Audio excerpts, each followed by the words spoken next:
साथ happy new year अंग्रेजों के कैलेंडर ग्रेगोरियन कैलेंडर के अकॉर्डिंग सेलिब्रेट किया जाता है। इसमें सिर्फ तारीख बदलने के अलावा कुछ खास नया नहीं होता। हिंदू नववर्ष या विक्रम संवत कैलेंडर के अकॉर्डिंग चैत्र मास के शुक्ल पक्ष की पहली तिथि अर्थात प्रतिपदा को इसका आरंभ माना जाता है। प्रकृति में कई नए बदलाव होते हैं। चारों ओर नए पुष्पों का खिलना, फसल का कटना और नई अनाज का घर में आना और वृक्षों पर नए पत्ते लगना, विद्यालयों के नए सत्र का प्रारंभ होना और बैंक और सरकार का नया सत्र प्रारंभ होना, पंचांग का लागू होना भारत के अलग अलग हिस्सों में त्योहारों के रूप में मनाया जाता है। विक्रम संवत का प्रारंभ 57 ईसा पूर्व में हुआ था। विक्रम संवत की रचना प्रसिद्ध खगोल शास्त्री वराहमिहिर ने की थी, जो कि राजा विक्रम के 9 रत्नों में से एक थे। विक्रम संवत में महीना 30 या 31 दिन का नहीं होता, बल्कि 28, 29 और 30 दिन का होता है। हर तीसरे वर्ष पर एक अतिरिक्त मास होता है, जिसे अधिक मास या मलमास कहते हैं। पूरे विश्व में 12 महीने का एक वर्ष और 7 दिन का एक सप्ताह विक्रम संवत कैलेंडर से ही लिया गया है। स्वतंत्रता के बाद राष्ट्रीय पंचांग के रूप में जिसे चुना गया वह विक्रम संवत नहीं बल्कि शक संवत है। यह ईस्वी से 78 वर्ष बाद प्रारंभ हुआ। शक संवत में महीनों के नाम और क्रम वही है जो विक्रम संवत में है। चैत्र, वैशाख, ज्येष्ठ, आषाढ़, श्रावण,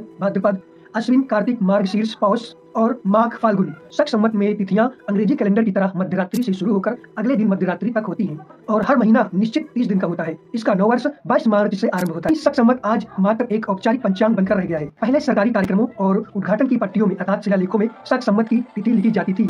अब वह भी धीरे धीरे लुप्त होती जा रही है। अब केवल अंग्रेजी कैलेंडर की तिथि ही दिखाई देती है। विक्रम संवत अधिक वैज्ञानिक है, लेकिन उसे अव्यवहारिक और जटिल बताकर लागू नहीं किया गया, जबकि नेपाल में विक्रम संवत ही प्रचलित है।